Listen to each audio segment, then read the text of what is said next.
उत्तराखंड में वन प्रबंधन व आंदोलन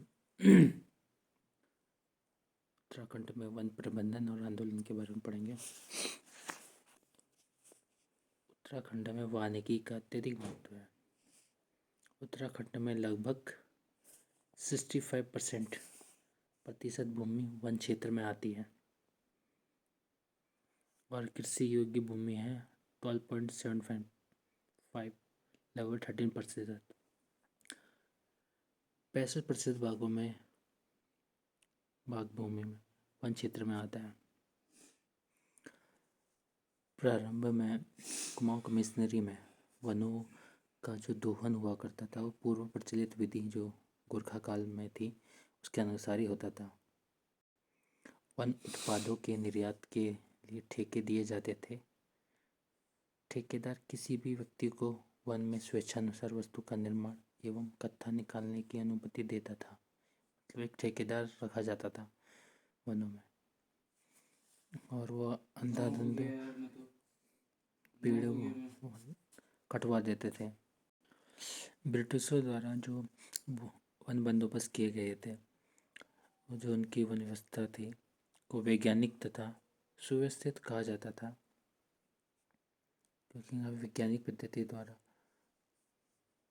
वनों को बंदोबस्त किया गया था। इनके समय 1826 ईस्वी में सर्वप्रथम ट्रेल द्वारा सरकारी उपयोग जो हेतु जो भूमि होती थी थापला भूमि को आरक्षित कर दिया गया तथा इन्होंने साल के जो वृक्ष थे इन्हें काटने पर प्रतिबंध लगा दिया। सर्वप्रथम ये वृक्षों को काटने पर यह प्रतिबंध लगाया था 1826 में ट्रेल द्वारा। 100 साल के पेड़ों को काट थापला भूमि थी इन्हें सबसे प्रथम आरक्षित किया। जो सरकारी उपयोग की भूमि होती थी थापला भूमि, इसे आरक्षित किया ट्रेल द्वारा 1826 में और साल के जो वृक्ष थे इसे काटने पर प्रतिबंध लगा दिया गया। सन 1853 में भारत में रेल का आगमन हुआ और अचानक लकड़ी व्यापार में अत्यधिक तेजी आ गई। जब 1853 में भारत में रेल का आगमन हुआ, इसके बाद से वनों का अत्यधिक मात्रा में बेहिसाब मात्रा में वनों का दोहन शुरू हो गया, क्योंकि रेल में जो स्लीपरों और इसके कार्यों के लिए लकड़ी की अत्यधिक आवश्यकता पड़ती थी और लकड़ी के ठेकेदारों का आगमन उत्तराखंड के वनों की ओर हुआ। जो ये रेल के स्लीपर हुआ करते थे, जो ट्रैक बने रहते थे, इसमें ये लकड़ी के बने करते थे। तो 1853 में जब ये लकड़ी के जो ट्रैक ये बनने स्लीपर ये बनने शुरू हुए तो मजबूत अच्छी लकड़ियों जैसे देवदार वगैरह इनकी काफ़ी मांग बढ़ गई। तो वनों का बेहिसाब मात्रा में दोहन हुआ, जिससे लकड़ी के ठेकेदारों का जैसे ठेकेदार रखे जाते थे, लेकिन ठेकेदारों का उत्तराखंड के जो वन थे, क्योंकि यहाँ पे वनों की काफ़ी अधिकता थी, तो इन ठेकेदारों का और अधिक मात्रा में रखा जाने लगा। ठेकेदारों का आगमन उत्तराखंड के वन की ओर बढ़ने लगा और ज़्यादा। और भाबर में साल के वनों का अत्यधिक व अविवेकपूर्ण पातन शुरू हुआ। तो भाबर क्षेत्र में साल के वनों देवदार के वनों का अत्यधिक रूप से कटान दोहन शुरू हुआ काफ़ी मात्रा में। बाद में हेनरी रेमजे द्वारा ये भाबर में वनों को संरक्षित भी किया गया। आगे चल के हम पढ़ेंगे। 1855 से 61 तक ये वन विनाश अपने चरम पर था, काफ़ी अत्यधिक मात्रा में। इस बीच 1855 से 1861 के बीच काफ़ी वनों का काफ़ी दोहन हुआ। ठेकेदारों पर सरकार का कोई नियंत्रण नहीं रहा था। ठेकेदार वे अपनी मनचाही संख्या में वृक्ष काटने तथा परिवहन की सुविधा न होने पर कटे वृक्षों को जंगल में ही छोड़ दिया जाता था। जो ये ठेकेदार थे सरकार द्वारा नहीं रखा जाता था, पर ये रोक टोक कुछ थी नहीं, तो ये अनचाही मात्रा में अनचाहे उसमें वृक्ष काट देते थे। जितने वृक्ष ले जा सकते थे ये ले लिया जाता था।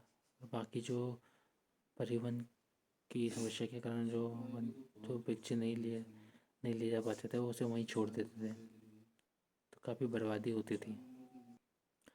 बाद में 1858 में हेनरी रेमजे ने जो पुरानी ठेकेदारी व्यवस्था तो को बंद कर दिया। हेनरी रेमजे ने 1858 में पुरानी ठेकेदारी जो व्यवस्था थी इसे बंद कर दिया। हेनरी रेमजे के बारे में बता दें, 1856 से 84 के बीच ये कुमाऊं का कमिश्नर रहा था। ये छठा कमिश्नर था कुमाऊं का। और जो ट्रेल जी थे हमारे, ये कुमाऊं के सेकंड कमिश्नर रहे थे 1816 से 35 के बीच। हेनरी रेमजे ने 1861 ईस्वी में पहले कुमाऊं में वन बंदोबस्त किया था। हेनरी रेमजे ने वनों का प्रबंधन अच्छे तरीके से किया, जिससे राजस्व भी अच्छा प्राप्त हुआ था।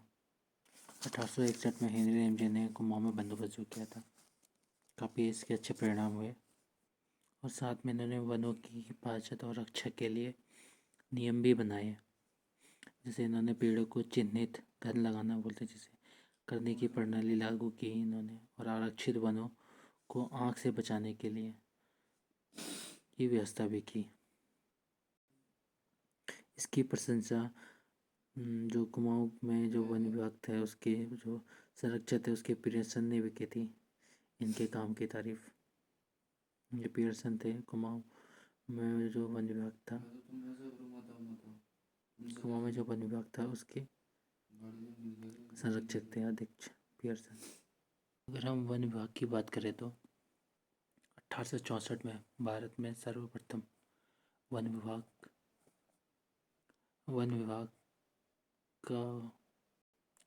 का जन्म 1864 में भारत में वन विभाग का जन्म हुआ। सन 1864 में क्या ऐसा हुआ था कि जर्मनी से विशेषज्ञों को बुलाया गया था। इनकी सहायता से ही वन विभाग का जन्म हुआ। ओके, काफ़ी वनों का काफ़ी दोहन होता है, तो वनों को में लकड़ियाँ जैसे रेल जब लाइनें बिछनी शुरू हुई तो लकड़ियों का काफ़ी हुआ। तो वनों के प्रबंधन हेतु जर्मनी से विशेषज्ञों की सहायता ली गई थी। तो वैज्ञानिक ढंग से मतलब वनों का प्रबंधन किया जाने लगा था, जिससे वन विभाग जैसे इंडिया में और उत्तराखंड में वन विभाग को भी जन्म दिया। इसके प्रथम महानिरीक्षक बने थे डिटरिच ब्रेंडिस ने वनों के प्रबंधन तथा प्रशासन हेतु वैज्ञानिक पद्धति को अपनाया। से रेलवे का जब प्रसार हुआ था तो प्रारंभिक दिनों में वनों पर भारी दबाव पड़ने के कारण साल के वन क्षेत्र थे कम हो चुके थे, जिससे साल स्लीपरों की आपूर्ति भी कम हो रही थी। तो आयातित लकड़ी महंगी हो रही थी, तो ज़्यादा को ऑप्शन नहीं थे। तो टिकाऊ लकड़ी के विकल्पों व वनों के उचित प्रबंधन की आवश्यकता महसूस होने लगी। इस समस्या के निदान के लिए ब्रिटिश सरकार ने 1864 में जर्मन विशेषज्ञों को बुलाया था, तभी अन्य विकल्प ढूंढने के लिए। तो काफ़ी वनों पर काफ़ी हुआ, साल के बीच कम पड़ गए थे, जिससे वनों का काफ़ी दोहन होता था रेल की लाइन बिछाने के लिए, और लकड़ियाँ भी काफ़ी महंगी हो रही थी। और डिटरिच ब्रेंडिस की सलाह पर ही उच्च विधान परिषद द्वारा वन अधिनियम 1865 पारित हुआ। तो ये प्रथम जो वन अधिनियम पारित हुआ, और ये 1865 में ब्रेंडिस जी की सलाह पर ही हुआ था, और जिससे वनों को आरक्षित करने की भी शुरुआत हुई वैज्ञानिक पद्धति द्वारा। और 1868 तक कुमाऊं में भी पृथक वन विभाग बना दिया गया, जिसके संरक्षक बने थे पियर्सन जी। इसके संरक्षक बनाया गया पियर्सन जी को। और गढ़वाल में 1869 ईस्वी में वन विभाग बनाया गया, जिसके अध्यक्ष बने थे पंडित केशवानंद। सॉरी, ये तो टिहरी है, टिहरी के बने थे। गढ़वाल में बना 1869 को, और टिहरी में बना जो टिहरी में बना वन विभाग वो 1885 में बना था। इसके अध्यक्ष थे पंडित केशवानंद। कुमाऊँ में 1868 और गढ़वाल में 1869। जैसे वन अधिनियम जब 1865 में पारित किया गया तो इसके बाद से वनों को आरक्षित करने की शुरुआत हो गई थी वैज्ञानिक पद्धति से। पर कुमाऊँ में वन प्रबंधन एवं संरक्षण की दिशा में कार्य हेनरी रेमजे के द्वारा पहले से ही किया जा रहा था। सन 1861 ईस्वी में सर हेनरी रेमजे ने वन बंदोबस्त किया था और वनों की हिफाजत के लिए रक्षा के लिए नियम भी बनाए थे जो मैंने बताया। तो जब 1865 में वन अधिनियम पारित हुआ तब वैज्ञानिक तरीके से वनों को आरक्षित पूरे उत्तराखंड में वनों को आरक्षित कर दिया गया। लेकिन इससे पहले कुमाऊँ में हेनरी रेमजे 1861 में वन बंदोबस्त कर चुके थे, जिसकी तारीफ पियर्सन जी ने भी की थी। अपने स्तर से इन्होंने वन बंदोबस्त किया था। पर बाद में जब वैज्ञानिक पद्धति से एक वैज्ञानिक पद्धति से एक विस्तृत तौर पर विस्तृत तरीके से 1865 में जब वन अधिनियम पारित हुआ प्रथम, उसके बाद से एक विस्तृत तरीके से वन आरक्षित किया जाने लगा, वनों का बंदोबस्त किया जाने लगा। सन 1878 में पिछले वन अधिनियम की खामियों को दूर करने के लिए अखिल भारतीय वन विभाग द्वारा वन अधिनियम 1878 पारित किया गया। मतलब कि 1878 में दूसरा वन अधिनियम पारित हुआ। जो पहले वन अधिनियम में 1865 में जो वन अधिनियम में जो खामियां रह गई थी उसे दूर करने के लिए दूसरा वन अधिनियम बनाया गया 1878 में दूसरा वन अधिनियम पारित हुआ। इसमें वनों को दो भागों में बांट दिया गया, आरक्षित वन और संरक्षित वन। इसमें आरक्षित वन थे, आरक्षित वन पूर्णतः वन विभाग के अधीन थे तथा इसमें जनता के लिए पातन चारण अवैध तथा वहीं पशुचारण हो गया, जैसे लकड़ी इकट्ठा करना, अंदर जाना प्रतिबंध था, अवैध था। वहीं जो संरक्षित वन थे इस क्षेत्रों में ग्रामीणों को कुछ सीमित अधिकार दिए गए थे, कुछ थोड़े बहुत छोटे मोटे छूट दिए गए थे। भारतीय वन वैज्ञानिकों द्वारा की गई खोजों ने चीड़ तथा शंकुधारी वनों में सरकारी रुचि को बढ़ा दिया, क्योंकि 1890 ईस्वी में जो चीड़ के वृक्षों से लीसा टिपान का कार्य शुरू हुआ, जैसे परिमार्जक की विधि विकसित होती गई, वैसे वैसे इन वनों का महत्व बढ़ने लगा तथा व्यापारिक वानिकी को बढ़ावा मिला। पॉइंट है, भारतीय वानिकी का पिता डीट्रिच ब्रैंडिस को कहा जाता है, भारतीय वानिकी का पिता। सन 1893 में ऐसा हुआ कि एक सरकारी अधिसूचना जारी की गई, जिसके द्वारा समस्त जो बेनाम भूमि थी को संरक्षित वन घोषित कर दिया गया था। ये सब सरकार के अंडर में आ गई। अब क्या था, जितने भी अब नाप जमीन के अलावा जितनी भी नाप जमीन के अलावा जितनी भी बेनाप ऊसर थे, जमीन थी, नदी, तालाब, चट्टान, गाड़, गधेरे, जंगल, जो भी ज़मीनें थी वे सब सरकार के अधिकार में आ गई थी, जो 1893 में सरकारी अधिसूचना जारी की गई। और उसके बाद 1893 में जो अधिसूचना जारी, इसके बाद 1894 में एक अधिसूचना जारी की गई तथा 1894 में प्रथम राष्ट्रीय वन नीति भी जारी हुई। 1894 में प्रथम राष्ट्रीय वन नीति भी जारी हुई थी और 18 दो अधिसूचना जारी गई। इसमें क्या हुआ था, वृक्षों की 8 प्रजातियों को आरक्षित वृक्ष घोषित कर दिया गया। तो अब इन वृक्षों का आरक्षित किया था, इन वृक्ष जातियों के वृक्षों को बिना अनुमति के नहीं काटा जा सकता था। और दूसरी जो अधिसूचना थी, इसमें क्या, संरक्षित वनों हेतु नियम निर्धारित किए गए तथा जंगली जानवरों के शिकार करने में संरक्षित वनों में जाल डालना, मछली पकड़ना बिना डिप्टी कमिश्नर की अनुमति के अवैध घोषित कर दिया गया। पहले 1893 में अधिसूचना जारी की गई थी, जिसमें बेनाम भूमि को सरकारी संरक्षित कर दिया गया और जितने भी बेनाम तालाब, चट्टान, गाड़, गधेरे, जंगल चीज़ें थी उस पर सरकार का अधिकार आ गया था। 1894 में भी दोबारा अधिसूचना जारी की गई, जिस समय प्रथम राष्ट्रीय वन नीति भी इसी समय जारी की गई थी। इस अधिसूचना में भी क्या क्या था, 8 प्रजाति की जो वृक्ष संरक्षित किए गए थे, आरक्षित कर दिए गए। इन वृक्षों का भी बिना अनुमति के काटा जाना संभव नहीं था। और दूसरा और इन्होंने कर दिया कि संरक्षित वनों हेतु भी नियम निर्धारित किए थे, तथा इसमें क्या था, जंगली जानवरों का शिकार, जाल डालना, मछली पकड़ना बिना डिप्टी कमिश्नर की अनुमति के अवैध घोषित कर दिया गया। फिर क्या हुआ, 19 अक्टूबर 1900 ईस्वी में, ये 1894 के बाद ये वन नीति लागू, इसके बाद में 19 अक्टूबर 1900 को एक शासनादेश जारी किया गया था, जिसमें शिकार करने तथा मछली पकड़ने के लिए शिकार करने मछली पकड़ने के लिए जो इनके राजपत्रित अधिकारी होते थे, सेना के समस्त अधिकारी, सिपाही तथा समस्त उपाधिकारी भारतीयों को आवश्यक प्रतिबंध से मुक्त कर दिया गया। जो इनके अधिकारी, जिनके अपने लोग होते थे, इन लोगों को जो शिकार करने पर जो प्रतिबंध लगाया था, इससे मुक्त कर दिया गया था। ये लोग मतलब कस काट सकते थे, ये मछली पकड़ शिकार कर सकते थे जंगल संरक्षित वनों में।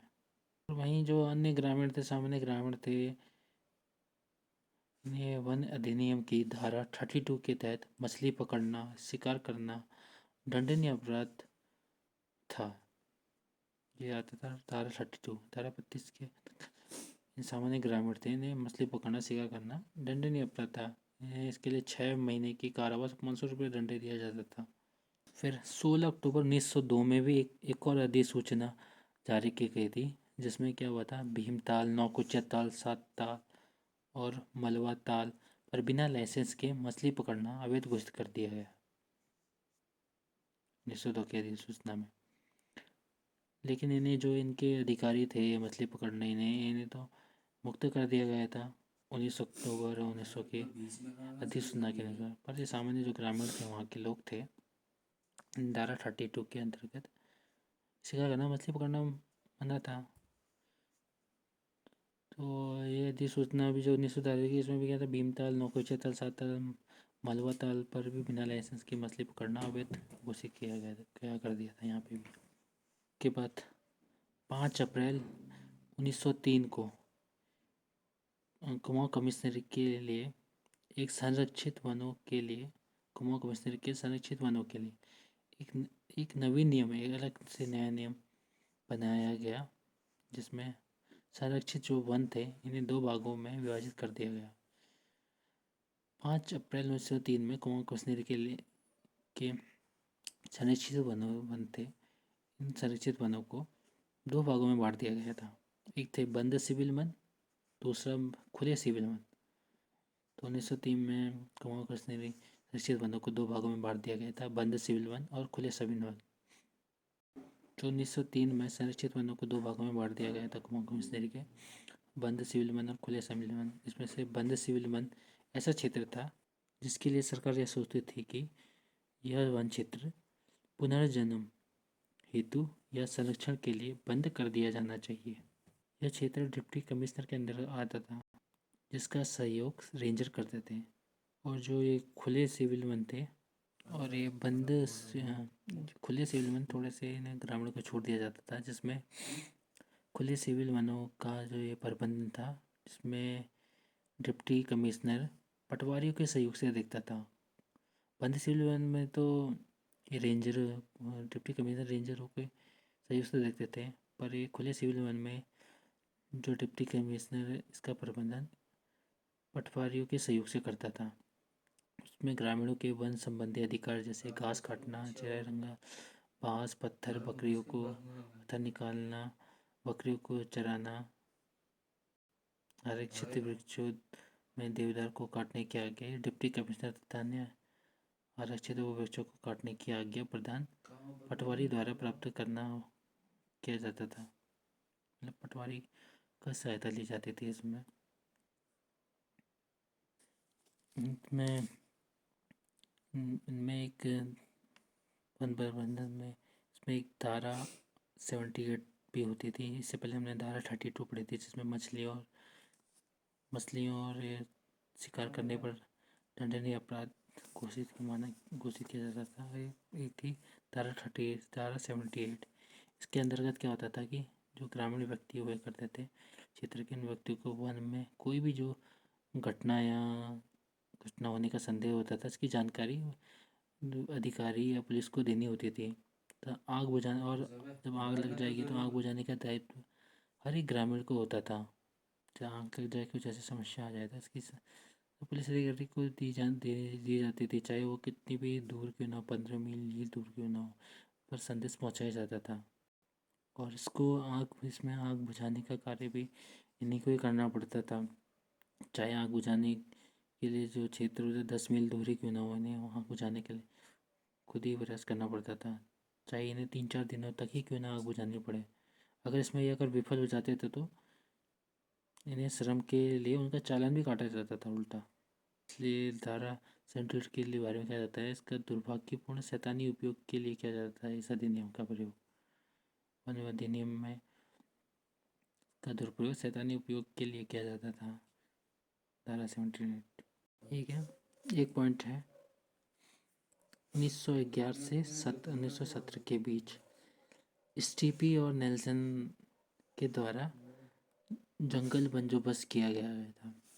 तो स्टीपी और नेल्सन के द्वारा 1911 से 1917 के बीच जंगल बंदोबस्त किया गया था, जंगलात बंदोबस्त किया गया था, जिसमें वन बंदोबस्त के अंतर्गत क्या किया गया था, जिसमें सरकार के वन आधिकारिक क्षेत्र को बढ़ा दिया था। लगभग 3311 वर्ग मील वन क्षेत्र आरक्षित घोषित कर दिए गए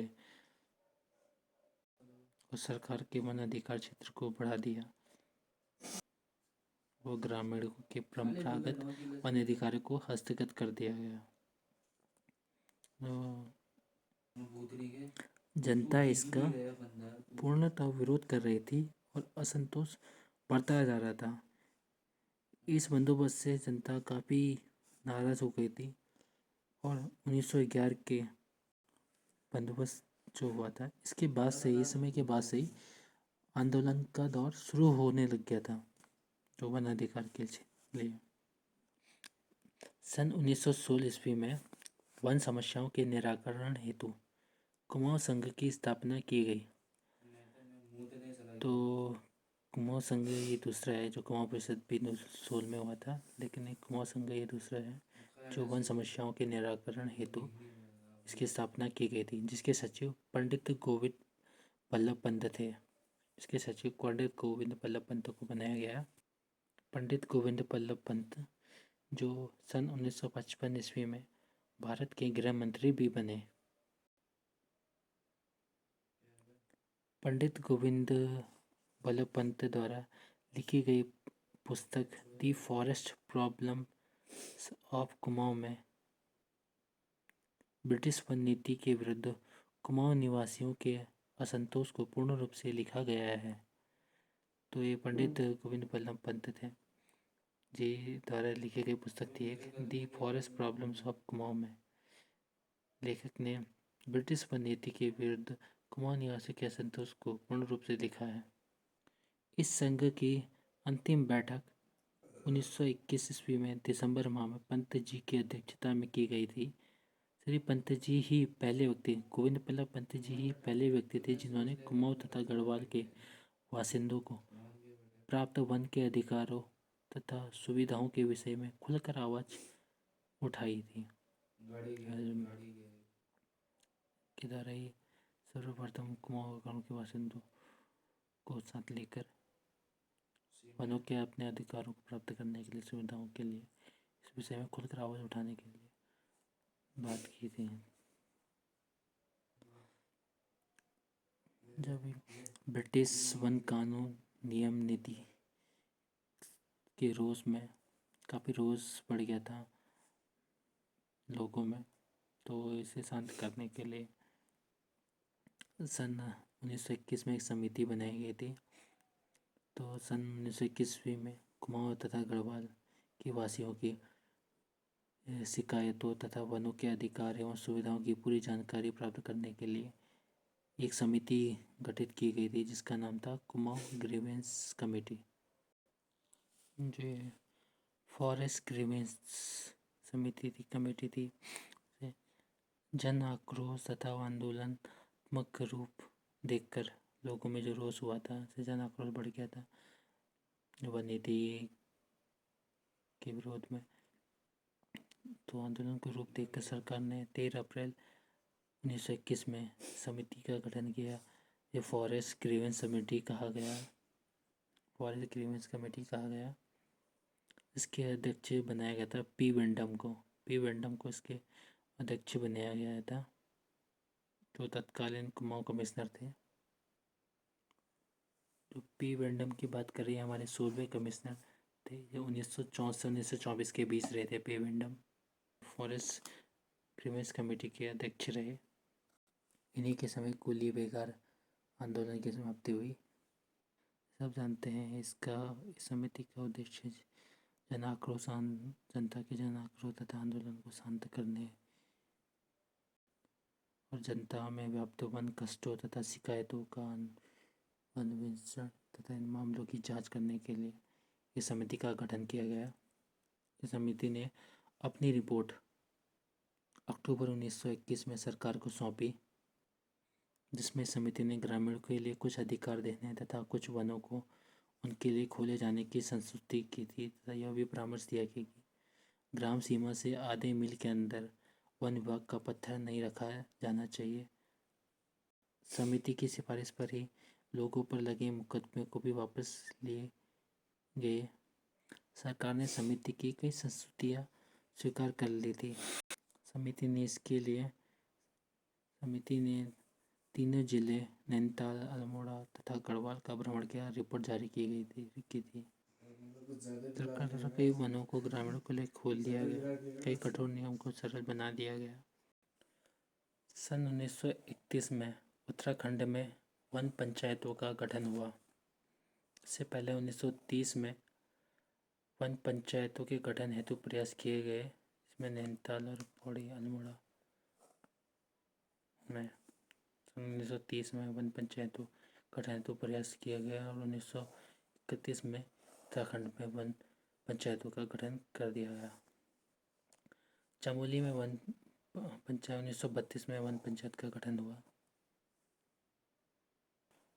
सन 1938 में वन अधिकारों तथा सुविधाओं की मांग पुनः उठनी शुरू हुई, क्योंकि फॉरेस्ट कमिश्नर की जो सिफारिश से जनता लगभग असंतुष्ट ही थी। इसलिए सरकार ने इस संबंध में समिति को पुनर्विचार का आदेश दिया। इसके कारण क्या हुआ, तो इस कार्य के लिए ग्रीवेंस कमेटी को 3 जिला समितियों में बांट दिया गया। तो 1938 में ग्रीवेंस कमेटी को 3 जिला समितियों में बांट दिया, जो 3 जिले थे, गढ़वाल, अल्मोड़ा, नैनीताल। इन जिलों में लोग की रिपोर्ट के तो तीनों जगह मतलब एक समय की ग्रीवेंस समिति गठित की गई। जैसे गढ़वाल में गढ़वाल ग्रीवेंस समिति, अल्मोड़ा ग्रीवेंस समिति, नैनीताल ग्रीवेंस समिति। तो 3 जिला समितियों का में बांट दिया गया और 3 जिला समिति अलग अलग बांट दिया गया इनमें 1938 में, गढ़वाल, अल्मोड़ा, नैनीताल में। तो एक पॉइंट याद करें, 1938 में फॉरेस्ट कमेटी को 3 जिला समितियों में बांट दिया गया। कुछ पॉइंट है ये, जैसे रानीखेत में वनों को संरक्षित कब किया गया, 1873 में रानीखेत में वनों को संरक्षित किया गया।